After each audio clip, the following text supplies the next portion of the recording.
This is it. My first little Minolta, underwater Minolta camera, film camera. It was just super cool. I think I got this when I was about 7 from my parents.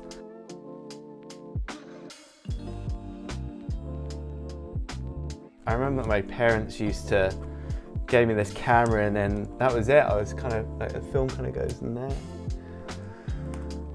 So they gave me this, and I remember like when I was young, we used to go on holidays and I'd be taking photos in the pool and taking photos of my friends and just taking photos of everything. I think, I was 7 years old and I would just snap away. Just realised I love photography from a really young age, and I'd always used to spend a lot of time looking at my parents' photo albums, and I just remember it's like one of my fondest memories is just flicking through their old photo albums, and they spent a lot of time traveling when they were younger, and they were really good at keeping a kind of a visual diary of their journey. So that, I think, must have been the thing that inspired me is to kind of visually tell my story.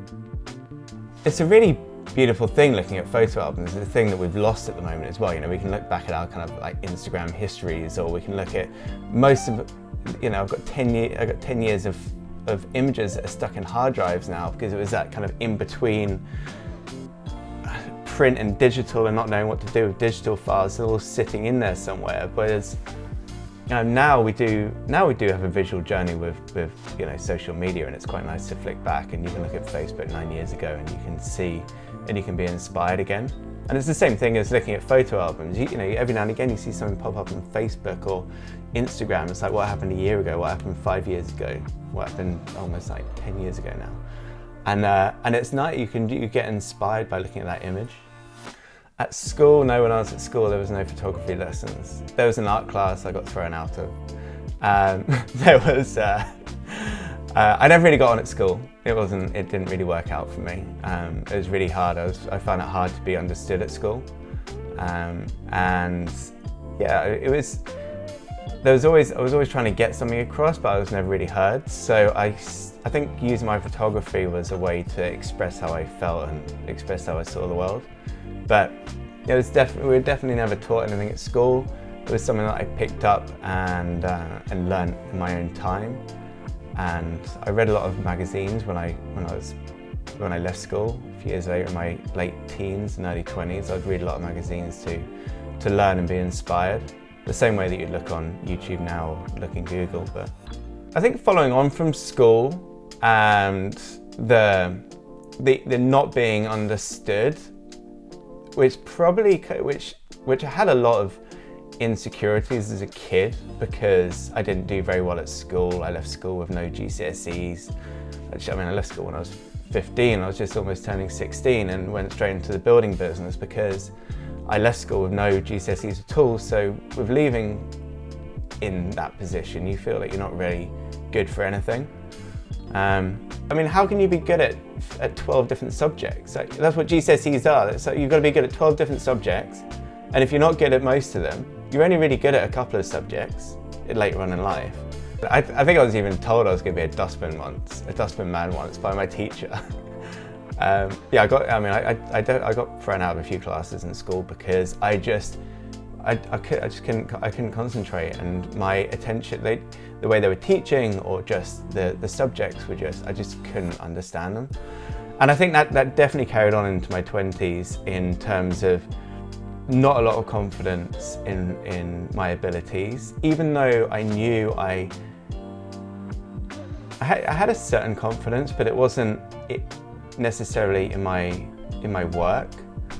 I was in the building business for a long time. I was in the building business for 5 years, and then after 5 years, I built up a trade, and I got my trade, and then I went traveling for 2 years.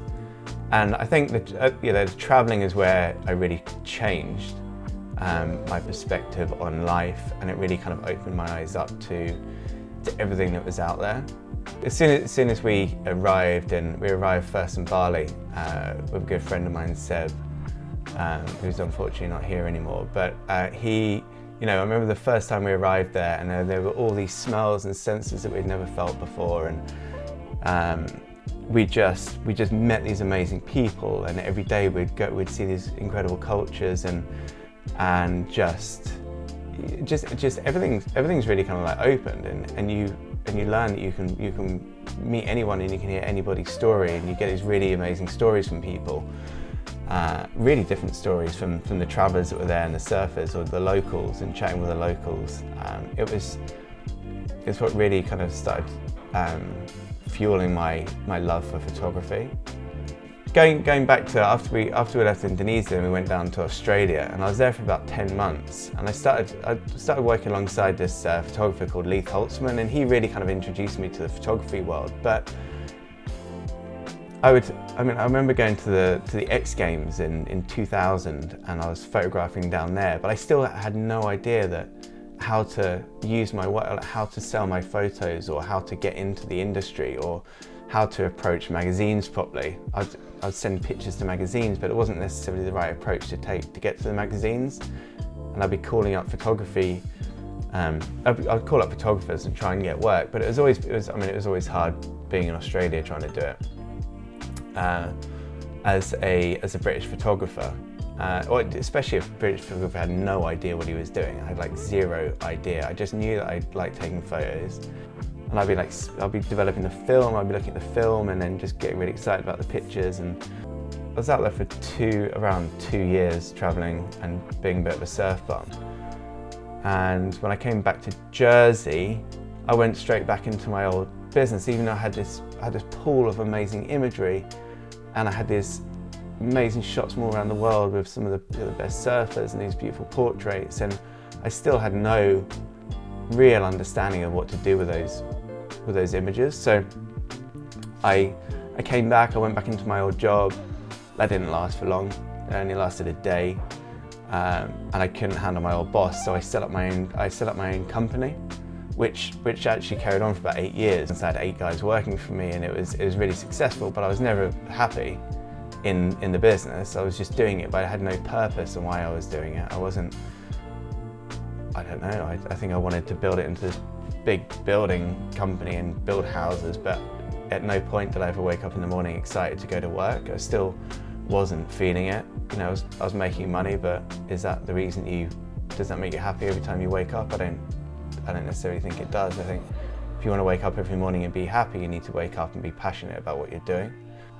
But I still didn't know that you could make money as a photographer, or understand how to make money as a photographer. I'd call up some local photographers and try and get work with them, and they'd be like, well, no, like you can't just call up a photographer and hope to walk through the door and get a job. And even if you do, they're going to give you, you're going to be, I don't know, you're not going to be a photography job. You'll be looking after their books or something. So I always spent time entering competitions from magazines that I was reading. So it'd be Professional Photography magazine, which I would read religiously. It's the only magazine I've ever read religiously. So I'd read it page to page, and I'd enter a competition every month. And I won one competition in the UK.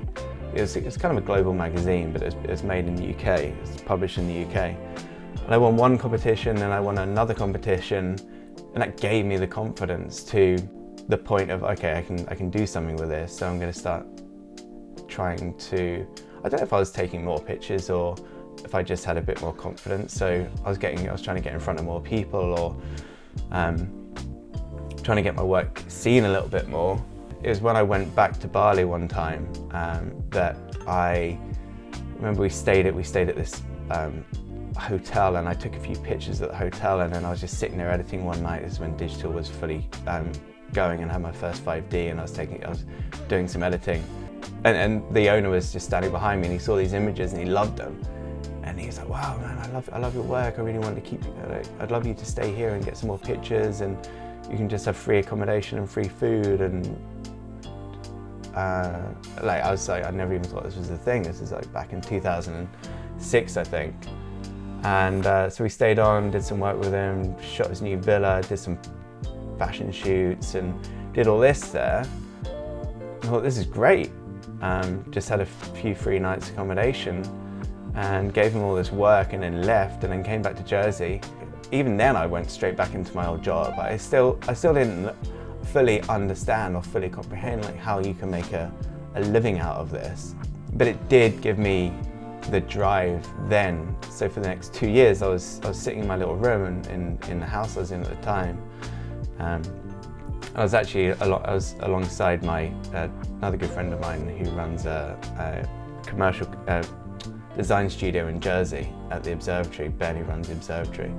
We started kind of coming up with a plan and how I could become, how I could turn my passion into work. And this is something that I learned then, and I'll always take forward now. And I think it's the biggest lesson is that you can't rely on anybody else. You can't rely on working with another photographer. You just have to go for it on your own, and you have to build your portfolio on your own. And we can go into this really deeply afterwards, and like how important personal work is. But I set up my first website. I went through all of my old portfolio of personal work that I'd done over the previous few years, mainly the digital work. So it was the 4 years prior to that. All the digital images I'd taken, all the work that I'd been working on, all the portraits I'd taken, all the ocean work I'd been working on, all the, just all the kind of culture and the lifestyle that I'd met along the way. I wanted to get that together on my website, and so I launched my first website. Made a Facebook page. Facebook had just started, and that was it. You gotta have the drive. You gotta have that self-motivation and drive. I've said this before, but if you kind of cruise through life and life's really easy, and say that you went through school and you passed everything that was really easy, then it's probably easier. I mean, later on in life, you're not gonna try so hard. But because I went through this is going back to the schooling, but because I went through schooling, and it was really hard, and I had to really work at anything to make it work. It made me really motivated as a photographer to get what I wanted to achieve. I wasn't naturally a good photographer. Well, I wasn't naturally good with people. I just, but as soon as you put a camera in my hand, I was a lot more natural with people. But you have to really work at it. I had to really work at my photography to become good at it. I still really work at it now. I put in so many hours now on personal work or projects, or learning a new skill set, because it takes me a long time to learn it. It doesn't just come, but I think that makes you even more driven, and it gives you there's motivation, and you have to be. We've had interns coming into the studio on a number of times, and we give them a project and they say you've got to be self-motivated, and they're just not. They just don't come back. It doesn't work like that. You've got to put the time in. You've got to work on personal projects, and you've got to you've got to think about building. You've got to think about building who you are as a brand. If you're talking about what you need to be good at as a photographer, you need to be really good with people. You can learn how to be good with people. It doesn't come naturally. But you just need to be interested in people. Be interested in people. Be motivated in life, enjoy life, and just be good with people.